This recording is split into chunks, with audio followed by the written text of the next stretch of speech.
राज महाराज की, श्री इंद्रेश लाल की जय। जय श्री राम। व्यासपीठ को मैं प्रणाम करूं। मुझे बड़ो कष्ट होवे कथा की धारा रुके। मैं तो कई बार निवेदन कर चुका हूं, मैंने अभी भी हाथ जोड़ के कही ऐसो मत करो आप। अब यहाँ दोनों बात आ जावे।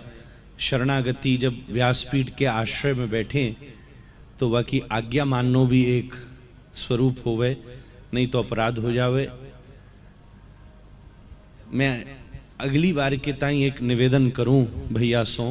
वैसे तो आयु में मेरे अनुज हैं कि अगली बार जब भी मोए कथा में आवे को अवसर मिले तो मेरे आवन की एक शर्त यही होवेगी कि या तो मुँह को पहले बुलवाई हो या बाद में बुलवाई हो, बीच में अपनी धारा मत रोकी हो। ये तुलसी दल ना होवे, ये हमारे ब्रज में कहे अड़ंगी लग जावे। सो मैं तो ऐसो कहूँ ना चाहूँ। आपसे बहुत मेरा स्नेह है। हमने तो बाल्यकाल से इंद्रेश जी को देखो है, कैसे धीरे धीरे श्री गिरधर लाल प्रभु ने इनको पकड़ ली नो है। सही बात तो यही है। गिरधर लाल प्रभु को एक हाथ ऊपर, वैसे तो इनको राधारमन लाल ने पकड़ो और फिर राधारमन लाल ने जब पकड़ो तो वो तो बंशी बजा में, वो तो गोपी सखी राधा रानी में रह में। अब अगर जो राधारमन जी में फंसे रहे तो फिर कथा कैसे करते। तो बिन्ने यूं कही कि लो तो हम तुम्हारो हाथ गिरधर लाल के हाथ में दे रहे हैं। तो जो गिरधर लाल को नीचे वालों हाथ है वह हाथ से इनने इनको हाथ पकड़ रखो है, और जो हाथ ऊपर है वह हाथ से राधारमन लाल और श्रीमद् भागवत और श्री प्रिया जी की जय जयकार करा रहे हमारे। बड़ो आनंद है गो। हम कछु दिना पहले दीदी जी को जन्मदिन थयो, हमको खबर आई। हम आए तो ना सके पर हमने वीडियो संदेश भेजो। वहाँ में हमने यूँ कह दी नहीं कि ये पूर्णिमा नहीं शरद पूर्णिमा ही है, और हमको ना पता थी कि जो शरद पूर्णिमा वाले दिन हमको यहाँ बैठा ही देंगी। कहवे को अर्थ ये कि हमारी बात पूरी है गई है, प्रमाणित है गई।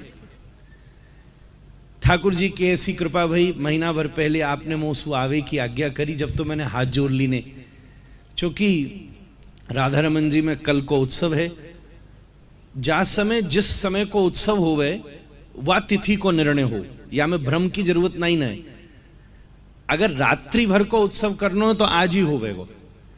कहीं मंगला को उत्सव करना है तो फिर बीतो भयो कल ना हो तो अब आगे वाले कल में होगो। कहीं राजभोग उत्सव या तिथि में जा उत्सव जा तिथि में मिलेगो, वह उत्सव के अनुसार तिथि को निर्णय होएगो। तो हमारे श्री राधारमण लाल जी को मुख्य उत्सव है जब श्रृंगार आरती में इनको बड़ो वालों मुकुट पहनावे जाए, और संध्या को उत्थापन में विशेष चंद्रकला और खीर भोग लगे। तो यह हमारे वाह उत्सव की पूर्ति कल होवे से। कल आश्रम में भी उत्सव है। मुंकू का पतो कि ये ऐसी ठाकुर जी की लीला करेंगे कि जो कल रात भर जो उत्सव होना थो वो खींच करके आज की रात में कछु दिना पहले निर्णय है गयो। सही कहूँ तो कछु मेरे ही भाग्य में सौभाग्य को चांद आयो होगो, जो मुंकू यहाँ आए के 3 दिन को उत्सव बनावे को अवसर मिल गयो। आज श्री इंद्रेश प्रभु की सन्निधि में कथा श्रवण को सुख आनंद ही आनंद हो गयो। कल राधारमण जी के संग और परसों बाबा श्री चित्र विचित्र जी महाराज हम लोगन पे कृपा करवे के ताई वहां पधार रहे। सो 3 दिन को शरद पूर्णिमा उत्सव क्या कहनी। थोड़े दिना पहले वृंदावन प्रागट्य उत्सव चंडीगढ़ में हुआ भी। प्राग भैया भी हमसे कहते रहे, ऐसे लंदन में हम फंसे हुए थे। पर सही बात कही, वृंदावन की सखी केवल लंदन श्रृंगार करवी गई थी। और आज ठाकुर जी ने खींच करके आपकी शरणागति में बैठाए दिनों। आपने तुलसी ललदारवी की बात की नहीं है। श्री रास का सबसे महत्वपूर्ण भाग तुलसी के ही हिस्से में है, वृंदा सखी। श्री वृंदा सखी ही अपने सानिध्य में रास के संपूर्णतम भाव की सन्निधि कर रही हैं, क्योंकि वो तटस्था हैं। रास में एक स्वपक्ष सखी हो में, एक परपक्ष सखी हो में, एक तटस्थ सखी हो में। तटस्था सखी की सन्निधि में ही रास संभव है। इसलिए श्री रास की भूमि श्री वृंदावन है। श्री व्रज है। 3 परकोटे हैं वृंदावन के, पंचकोशीय, मध्यम श्री गिरिराज जी से जमुना जी, और फिर विराट वृंदावन कामाते लेके जमुना जी तक। तो यह भाव से हम वृंदावन की सन्निधि में ही बैठे हैं, और यह वृंदावन की सन्निधि में ही श्री रास को भाव संभव है। यही तुलसी दल है कि श्री रास लीला एक बार द्वारिका की सभी महर्षियों ने विचार की नो। वो बोली कि हमने सुनो है तुम्हारे व्रज को रास बड़ो अद्भुत है, श्याम सुंदर हमको रास दिखाओ। तो ठाकुर जी ने कही ठीक है, ऐसो भाव है तो हम सब ब्रजसों गोपिन को बुलावे, संदेश भेजो। प्रिया जी तो व्रज छोड़ के न जावे, पर प्रिया जी की कृपा मूर्ति छाया रूप में श्री द्वारिका जी पधारी और वहां निवेदन कियो कि आप भी रास लीला करो। सब सखी, सब प्रिया जी सब श्रृंगार करके तैयार रह गई। रास मंडल के दर्शन भय पर रास ना भयो। ठाकुर जी ने पूछो प्रिया जी क्यों, आपको वह तरंग क्यों ना आ रही, वो रस क्यों नहीं आ रही? तो प्रिया जी बोली वाह रस की प्राप्ति तो हमको केवल श्री वृंदावन में हो सके। हमारे रूप आगो हम सब आ गए, पर जब तक श्री वृंदावन को प्रागट्य ना होगो तब तक यह रास की संभावना संभव नहीं है। ऐसी रास की यही तुलसी दल है, या पूरे उत्सव को तुलसी दल। महाराज जी बोले हम आए गए, हमारी क्या औकात है, हम तो कमल हैं वैसे भी, पर श्री वृंदावनी या को तुलसी दल स्वरूप है। श्री हनुमान जी की कैसी सुंदर बात बताई, हम तो वही में घूम रहे तब थे कि श्री हनुमान जी महाराज, श्री धर्म सम्राट स्वामी श्री कृपात्री जी महाराज और श्री सुबोधनी कारवंशी को शिव स्वरूप कहते हैं। पद्यावली में श्रीपाद रूप गोस्वामी वंशी जी को वंशी तत्प्रेम रूप कहा। वंशी कौन है? श्री प्रिया प्रियतम का प्रेम स्वरूप है। जो प्रिया और प्रियतम के बीच प्रीति थी, उस प्रेम ने कोई आकार लिया। जैसे श्री स्वामी हरिदास जी महाराज के मन में जो प्रेम था उसने कुंज बिहारी का स्वरूप लिया। श्री हरिवंश के हृदय में जो अनुराग था उसने श्री राधा वल्लभ लाल का आकार लिया। ऐसे ही जो श्री गोपाल भट्ट गोस्वामी जी के हृदय में प्रीति थी उसने राधारमण लाल का आकार लिया। तदनुसार ही श्री राधा और श्री कृष्ण के बीच में जो स्नेहानुराग था, जब उसने आकार लिया तो वो वंशी के रूप में प्रकट हो गया। वंशी तत्प्रेम रूप का। उस प्रेम का स्वभाव कैसा है? वंशी एक छिद्र से लेना जानती है पर 9 छिद्रों से लुटाना जानती है। राधा कृष्ण का प्रेम ऐसे ही है जिसमें स्वार्थ नहीं है, तो अपना सुख थोड़ा सा और सारे जगत को सुख मिल सके, इस भावना का आधार जिस प्रीति में है वही आध्यात्मिक अनुराग और प्रीति श्री राधा श्याम की है, श्री श्याम सुंदर श्री कृष्ण की है। और ये प्रीति के बिना ये रास नहीं हो सकता। महाराज जी हनुमान जी भी श्री चारु सखी के रूप में रास में प्रवेश किए। जैसे आपने वंशी का स्वरूप बताया, ऐसे ही भरतलाल जी ने जब भाव कहा, श्री हनुमान जी ने भी आज ठुमका लगा लगा कि नृत्य की नो श्री चारु सखी के रूप में। और श्री हनुमान जी का स्वरूप आपके सामने हनुमान जी विराजे, मैं तो बिन्ही को देख रहा था नृत्य करवे वाली। हनुमान जी को स्वरूप बानर को स्वरूप नहीं है। श्रीमद् वाल्मीकि जी ने लिखा है अपने आप को छुपाने के लिए वो वानर रूप में रहते, और उनको रास में प्रवेश करने का अधिकार किसने प्रदान किया?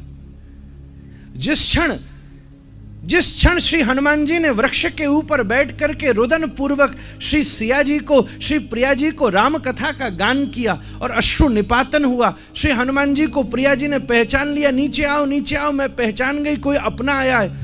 हाथ जोड़ करके पूछा हनुमान जी ने, आपने प्रिया जी सिया जी मुझको कैसे पहचाना? मैंने आपको राम कथा सुनाई इसलिए पहचाना। सिया जी ने कहा नहीं, राम कथा तो रावण भी सुना सकता था, पर राम कथा सुनाते हुए आंसू कोई राम का प्रेमी बहा सकता था। और जब हनुमान जी ने आशीर्वाद दिया हनुमान जी को, तब श्री हनुमान जी के अश्रुओं से विगलित हुए श्री प्रिया जी का जो सिंदूर था, वो सिंदूर श्री हनुमान जी के अंग के ऊपर गिरा। ये समझ लो उसी दिन श्री हनुमान जी को प्रिया जी का कृपा स्वरूप, हम ब्रज की भाषा में कहें बाबा तो सखी स्वरूप की प्राप्ति है गई है, क्योंकि प्रिया जी यह स्वरूप प्रदान करें। ये स्वरूप कोई और ना प्रदान कर सके, प्रिया जी प्रदान कर सके। जैसे अभी आपने कृष्णदास की क्या सुंदर बाबा की बात सुनाई, बरसाने की तरफ देखते रस बरस गए, ऐसो प्रिया जी को स्वरूप है। देखो, जब कोई अनंत काल तक योग करे तो वाए जन्मांतर सहस्त्रेषु कश्चिद यदि सिद्धई, तब उसे भारतवर्ष में जन्म ले मिलता है। आपको एक बात ये बताऊं, मानो या न मानो, किसी जन्म में हमने बड़ी भारी साधना की होगी जब हमको भारतवर्ष में जन्म मिला है। फिर भारतवर्ष में रहकर जिसने अनंत जन्मों तक साधना तपस्या की हो, तब उसको किसी सत सनातन धर्म में, किसी वैदिक धर्म अनुशासित घर में जन्म मिलता है। फिर वैदिक धर्मानुशासित जीव जब उस अनुशासन में बैठकर साधना करता है, तब कभी किसी जन्म में उसको वैष्णव बनने का अधिकार प्राप्त होता है। जब वैष्णव बनकर के जन्म जन्मांतरों तक तपस्या करता है, तब कहीं न कहीं उसे जीवन में किसी श्रेष्ठ व्रजवासी विशुद्ध वैष्णव विरक्त संत की गुरु रूप में प्राप्ति होती है। ये शास्त्र का नियम है। और जब उस गुरोर भजन विक्रमात् श्रीपाद रूप गोस्वामी पाद लिखते हैं, जब उस सदगुरु के आश्रय में रह करके जन्म जन्मांतरों तक जीव भजन करता है, तब हो सकता है कभी न कभी किसी रूप में उसको व्रज के जन्म की प्राप्ति हो, पर ब्रज में जन्म लेने के पश्चात पता नहीं कि अभी भजन कर रहा है कि नहीं। जन्म तो मिल गया, पर फिर ब्रज में जन्म लेने तरह तक वो बैठ करके भगवत आराधना करे, तब कहीं उसे ब्रज में रह करके किसी वैष्णव की संगति प्राप्त होती है। और जब वैष्णव की संगति में रहते जन्म जन्मांतर व्यतीत हो जाएं, तब कहीं न कहीं उसको श्री किशोरी जी की कृपा प्राप्त होती है। और जब किशोरी जी की कृपा प्राप्त हो जाए, तब श्रीनाथ जी के सामने गिरिराज जी की तलहटी में श्री इंद्रेश जी की कथा उसको प्राप्त होती है। जैसे नल से निकले हुए जल को, सामान्य जल को कोई आदमी पैर धोता है, और जिससे पैर धोता है उससे हाथ नहीं धोता, जिससे मलमूत्र धोता है उससे मुख नहीं धोता, जिससे मुख धो लेता है उससे अंग धोता है। पर हर बहने वाले जल को हर व्यक्ति अलग अलग तरीके से स्वीकार करता है। पर सारे जलों में श्रेष्ठ यमुना का जल है जिसको पान करता है, श्रेष्ठ गंगा का जल है, कैसा भी अपवित्र क्यों नहीं हो रहा हो फिर भी कूद करके उसमें स्नान कर लेता है। पर उनमें भी सर्वोत्तम जल है श्री ठाकुर जी की आराधना के समय उस शंख में भरे हुए जल को। जैसे शंख में भरे हुए जल को जब कोई पुजारी प्रोक्षित करता है तो उछल करके वैष्णव धारण कर लेते हैं, उसी प्रकार से जब श्री किशोरी जी के कृपा शंख में कोई जीव भर जाए और जब किशोरी जी प्रोक्षित करती हैं, तो जैसे आप शंख के गल को स्वीकार करते हो, श्याम सुंदर इस जीव को स्वीकार कर लेते हैं। ये उसकी स्वरूप सन्निधि है, इसके अलावा और कोई जीवन में आधार नहीं है। हल्ला मचा नंदगाम में, रस बटेगा रस बटेगा रस बटेगा। किशोरी जी मायके गई, ब्रजभान जी ने पूछा क्यों क्यों कैसे दुखी है लाली? कहा बताऊं मेरो ससुर बड़ो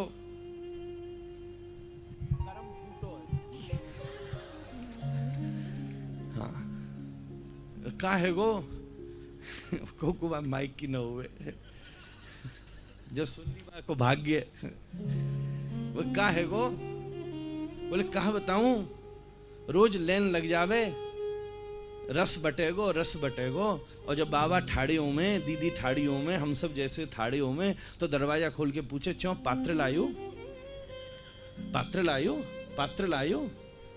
कोई कहवे नहीं वो तो पता ही नहीं था पात्र लाना है, कोई कहवे हाँ पात्र तो लायो थो पर चोरी हो गयो, कोई कहवे पात्र तो आया थो पर टूट गयो।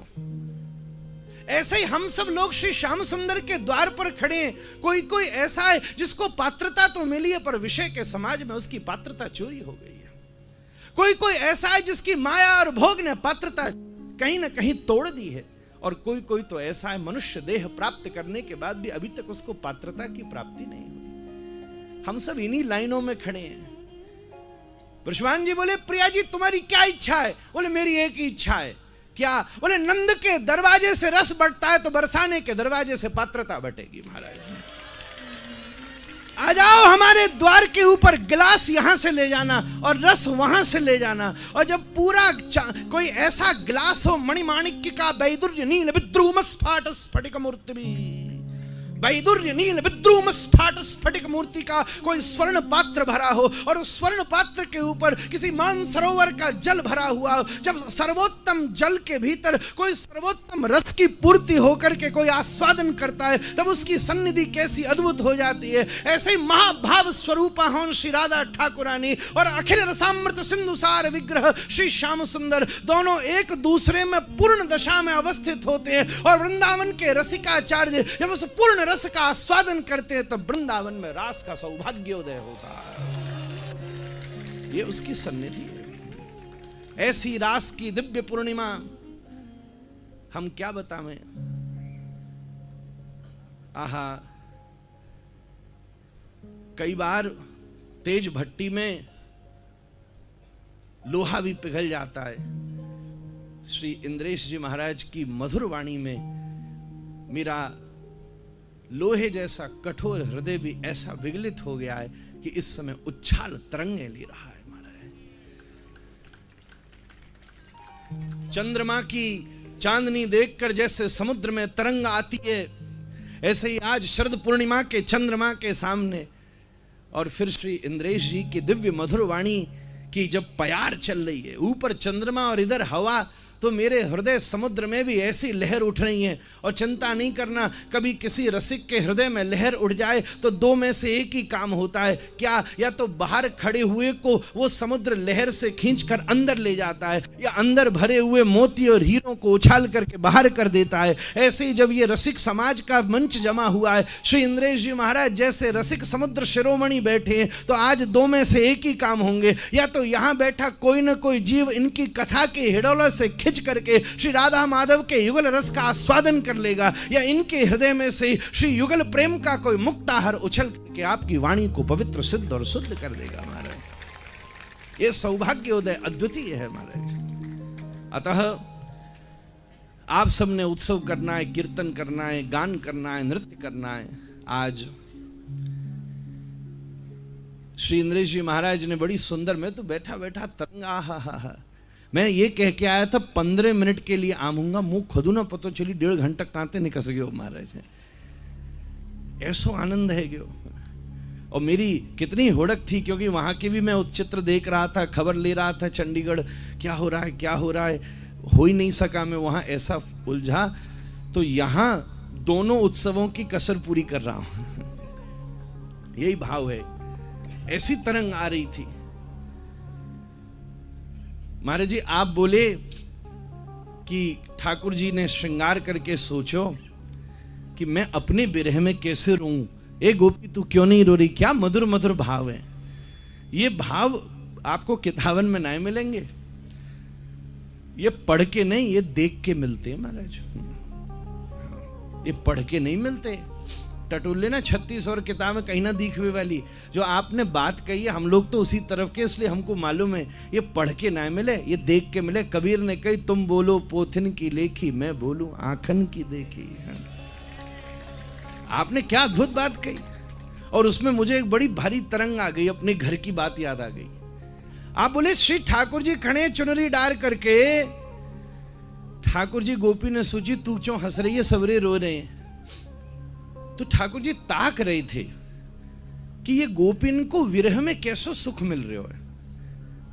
किशोरी जी को विरह को सुख है। अंक स्थिते दैते प्रलाप। श्रीपाद रूप गोस्वामी कह रहे, अंक में बैठे प्रिया जी की गोदी में सिर धर के श्याम सुंदर बैठे हो, प्रिया जी रो रही हैं। विरह का सुख है। उस समय मन में यह हुड़क रही कि गोपियां कैसा आनंद ले रही हैं, क्योंकि मिलन में प्रिय सामने होता है, पर विरह में चारों तरफ होता है महाराज, चारों तरफ होता है। हर क्षण क्षण उसकी स्मृति आती है। ये क्या हो रहा है। इसी समय गोपी ने चुनरी पलट दी। क्या अद्भुत बात की। हमने तो स्वयं आज से पहले रास की ऐसी अद्वितीय व्याख्या ही नहीं सुनी महाराज। ये तो केवल भाव सिद्ध महात्मा ही कह सकता है। ये तो स्वयं गिरधर लाल प्रभु ही रात में मोह लगे इनको ये रस बांटे जो यहाँ ये दे में है। साची बात यही है। आज मैंने बिन की पोल खोल ले हूं तुम्हारे सामने है, क्योंकि कोई एक चीज सुन राधिका दुलारी, आज हमने प्रत्यक्ष पहली बार सुनो, टेप में तो हम सुनते रहे में और बचपन से सुनते रहे में। वो पहले वो जो चश्मो लगाए करते, क्या नाम, रविंद्र जी जिनने वो गायो श्री कृष्ण में सीरियल में, हमने बचपन में सुनो, कऊ को न पता चली, पर जब हमारे श्री इंद्रेश जी महाराज ने गाया तो सब की जवान पे चढ़ गए महाराज हैं। ये कृपा के बिना संभव नहीं है, कृपा के बिना संभव नहीं है। तो ठाकुर जी के मन में हुड़क रह गई कि यार गोपी ने चुनरी पलट दी, मैं तो रो ही ना पायो, सब मेरे बिरह में रोली, मैं अपने बिरह में तो रो ही ना पायो।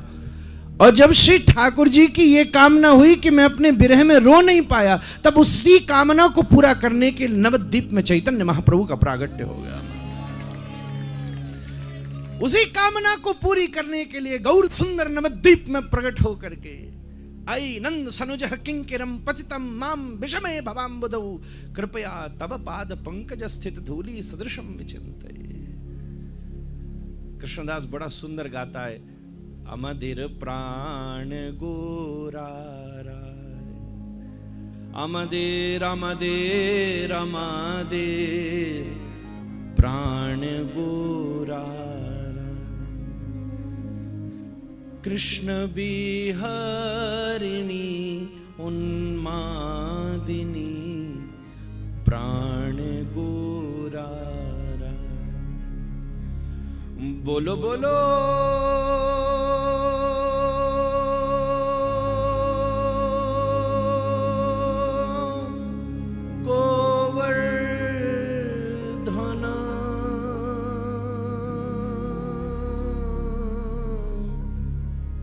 কথাই আমার গিরিধারী। बोलो बोलो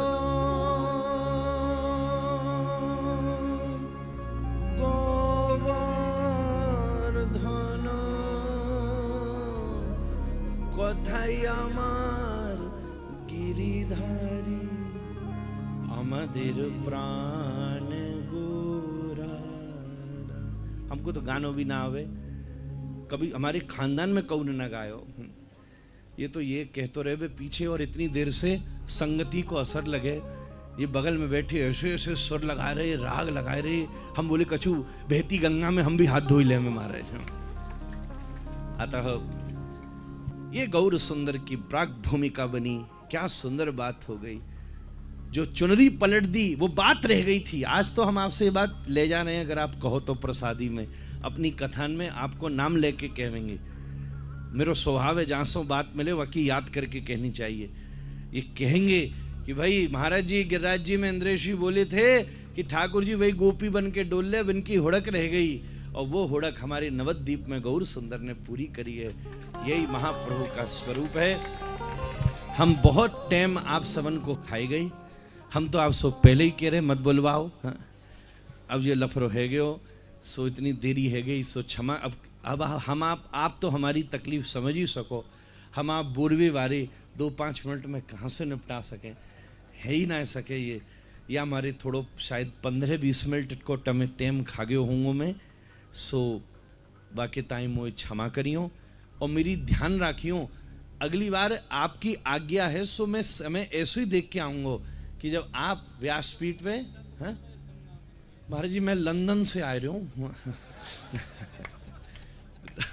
क्या बताऊँ, मैं तो खुद पहुँचना चाह रहे हो, फिर मुझे बाद में पता चली कि ये सब वहाँ बैठे भाई, मैं तो कहीं मैं यहीं पहुँचूँ, फिर दीदी बोरी ना वहीं आओ फिर यहाँ आओ, पर मैं ध्यान रख के आऊँगा कि ऐसा आऊँ कि बात तक बैठूँ या हमारे आपको विघ्न भी न बनाऊँ और आपको रस भी ले सकूँ, आपको कछु प्रणाम भी अपने श्रद्धन कर सकूं।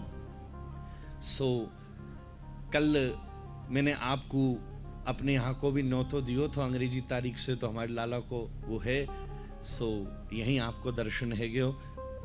सब कृष्णदास भैया, हमारी वरुण जी, दीदी दीदी की मंडली, बहन श्री चित्र जी, विचित्र जी, कितने सब अद्भुत महात्मा, हमारे पूज्य श्री कृष्णानंद जी महाराज, श्री गोपेश बाबा, श्री हमारे हरिद्वार वाले, इनके न जाने कितने नाम हैं। अनेक रूप रूपायो विष्णवे प्रभु विष्णवे। कोई मस्तराम बाबा कहवे, कोई गंगा बाबा कहवे।